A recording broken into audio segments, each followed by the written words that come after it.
elders foreseen these days that are right here now.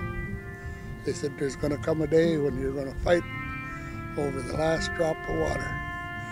And if we don't stop the way we're doing now, we're going to drown in our own sewage. That's what the elders said. So we're not very far from that. Right. Sure, we clean up the water, wastewater and stuff like that, but is it enough? I don't know. Right.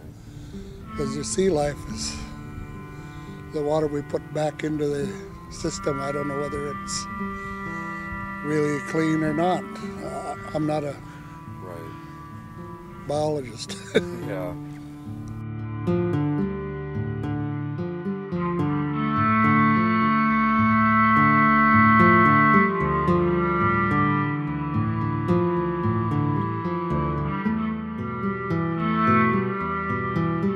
And the work that you've done here is exemplary of what the Puget Sound Partnership is trying to do in two different ways. Number one, we're a partnership. We're a staff of 26 people. There's no way that we could protect and restore Puget Sound by 2020 without the energy of the Lummi Nation, the Whatcom Land Trust, and all of your individual efforts.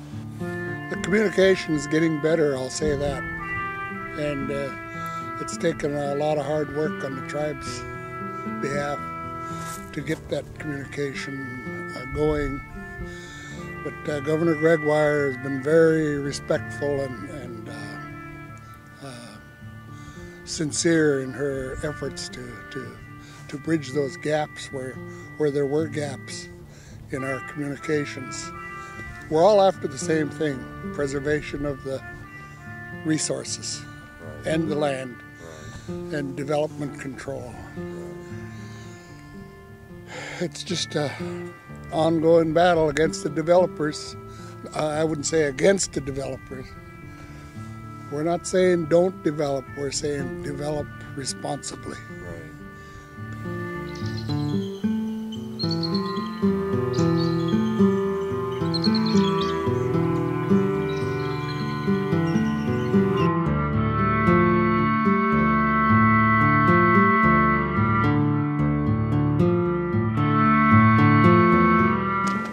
Just so breathtaking. This place is so breathtaking, and it has so much history, and the culture and the protection of this place and the environment for the future is just a great outcome.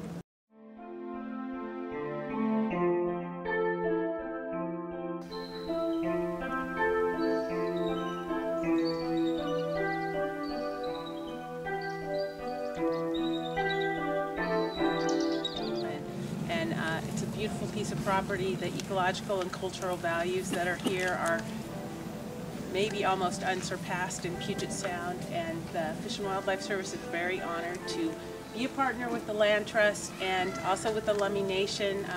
We've done work in the past with both those organizations in the Nooksack watershed, and we hope to continue to build our partnerships in Whatcom County and accomplish great things.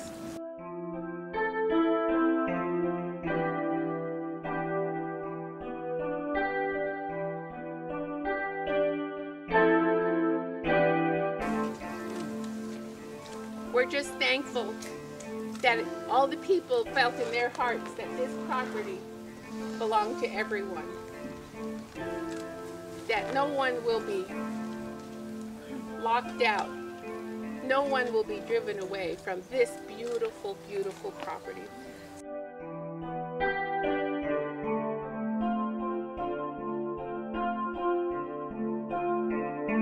Bring Paul Cheravio in, please. I want to talk to him. I said, Paul, are you out of your mind? We've got $2.5 million for all of Puget Sound, and you're asking for 1.75 for Lily Point, and I need some confirmation here. Well, he said I could provide it, and he started bringing in the scientists that had reviewed the proposals, and unanimously, one by one, all 24 of them came in and said, you've got to do this. If this is really about saving and restoring the most important, the best places in Puget Sound, sign that check.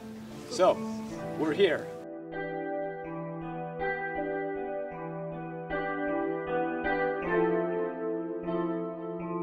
That's what we're trying to protect, those sacred sites. We're not trying to stop people from developing. Right. But they understand only one thing, and that's the almighty dollar. Right. It was partnered with funds that were made available really ultimately from Governor Gregoire, who I believe has done an excellent job as our governor. And her priority of protecting Puget Sound and the ecosystem was the major reason why the state was able to kick in $1.75 million added with our money and other funds so that we could acquire this very special place.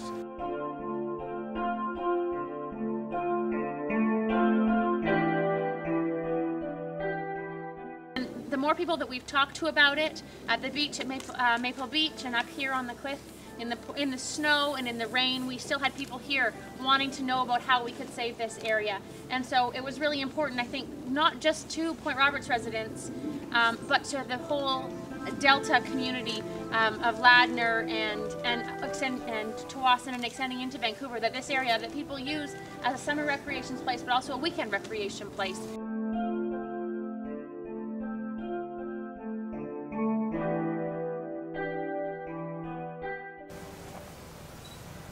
It's hard to explain how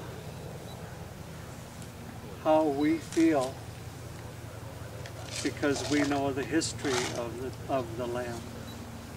We know what's here. We know who was here.